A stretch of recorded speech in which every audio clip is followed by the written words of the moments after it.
കഴിഞ്ഞ 4 വർഷത്തിലേറെയായി മട്ടന്നൂർ മണ്ഡലത്തിലും പരിസരത്തുമുള്ള 1000-ലേറെ കിടപ്പ് രോഗികൾക്ക് സൗജന്യമായി പാലിയേറ്റീവ് പരിചരണം നൽകുന്ന പൂക്കോയത്തങ്ങൾ ഹോസ്പിസിന്റെ പ്രചരണവും ധനസമാഹരണവും മുൻനിർത്തി ഫെബ്രുവരി 6-ന് മട്ടന്നൂരിൽ ഫുഡ് ഫെസ്റ്റ് നടത്തും. വൈകുന്നേരം 3 മുതൽ 7 വരെ മട്ടന്നൂർ മാനവം ഗ്രൗണ്ടിലാണ് മട്ടന്നൂരിൽ നന്മ എന്ന പേരിൽ ഫുഡ് ഫെസ്റ്റ് നടത്തുന്നതെന്ന് ഭാരവാഹികൾ വാർത്താസമ്മേളനത്തിൽ അറിയിച്ചു. ആദ്യമായിട്ട് നമ്മൾ ബഹുജനങ്ങൾക്കിടയിൽ മട്ടന്നൂരിൽ ഇങ്ങനെ ഒരു നന്മ നടക്കുന്നുണ്ട്, കരുണരംഗത്ത് ഒരു നിശബ്ദം നടക്കുന്നുണ്ട്.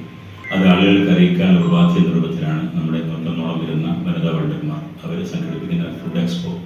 ബഹുമാനായിട്ട് നമ്മുടെ ജനറൽ പറഞ്ഞതുപോലെ ഈ വരുന്ന വെള്ളിയാഴ്ച 6-ാം തീയതി, ഈ മാസം 6-ാം തീയതി ഫെബ്രുവരി 6-ന് മട്ടന്നൂർ മാനവം ഗ്രൗണ്ടിൽ വെച്ച് നടക്കാം. അപ്പോൾ അതിൻ്റെ വിഷയങ്ങളും കാര്യങ്ങളും വിശദാംശങ്ങളൊക്കെ അതിൻ്റെ ബന്ധപ്പെട്ട വോളണ്ടിയേഴ്സ് ക്യാപ്റ്റന്മാർ ഇവിടെ പറയും. അപ്പോൾ നമ്മൾ പ്രതീക്ഷിക്കുന്ന കാര്യം എന്ന് പറയുന്നത് പ്രതിമാസം 2 ലക്ഷത്തിലേറെ രൂപ ചെലവ് വരുന്ന നമ്മുടെ ഈ ഒരു നിത്യനിദാന ചെലവ്. അതോടൊപ്പം നമ്മൾ നെല്ലൂന്നിയിൽ തന്നെ 20,000 സ്ക്വയർ ഫീറ്റിൽ ഒരു സമ്പൂർണ്ണ പാലിയേറ്റീവ് ആശുപത്രി ആരംഭിക്കാനുള്ള പ്രാരംഭ പ്രവർത്തനം തുടങ്ങിക്കഴിഞ്ഞു. സ്ഥലമെടുപ്പ് കഴിഞ്ഞ് അതിൻ്റെ പ്രാരംഭ പ്രവർത്തനം തുടങ്ങിക്കഴിഞ്ഞു.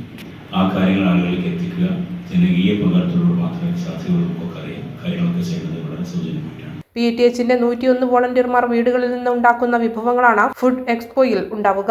ബിരിയാണി മുതൽ 100 തരം വിഭവങ്ങൾ ഉണ്ടാകുമെന്നും സംഘാടകർ അറിയിച്ചു. കൺവീനർ PP ഹാഷിം നിർവേലി, അബൂട്ടി ശിവപുരം, മുനീർ ആറളം, ആരിഫ മുഹമ്മദ്, ഹൈറുന്നീസ റഫൂഫ്, റഫിയ കരിയൽ എന്നിവർ വാർത്താസമ്മേളനത്തിൽ പങ്കെടുത്തു. തീർത്തും ഒരു സേവനം എന്നുള്ള രീതിയിലാണ് വോളണ്ടിയേഴ്സ് ചെയ്യുന്നത്.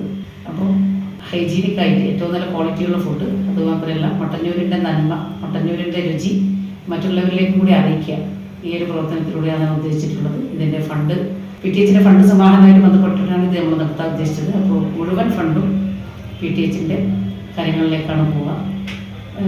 ഫുഡ് ഐറ്റംസ് എന്ന് പറയുമ്പോൾ ഒരുപാട് കാര്യങ്ങൾ, ഇന്നത്തെ പുതിയതും പഴയതും ആയിട്ടുള്ള ഒരുപാട് ഐറ്റംസ്, പിന്നെ ലൈവ് ഹോൾഡേഴ്സ് ഉണ്ട്, സ്നാക്സ് കൗണ്ടർ ഉണ്ട്, ഡെസേർട്ട് കൗണ്ടർ ഉണ്ട്, ഇപ്പോഴൊക്കെ കത്തുപാട്ട് വരെ അതിൽ നമ്മൾ കൗണ്ടറായിട്ട് ഉൾപ്പെടുത്തിയിട്ടുണ്ട്. ഒരുപാട് ഫുഡുകൾ നിങ്ങൾ എല്ലാവരും അതിലേക്ക് വന്ന് അനുഭവിച്ചറിയാം.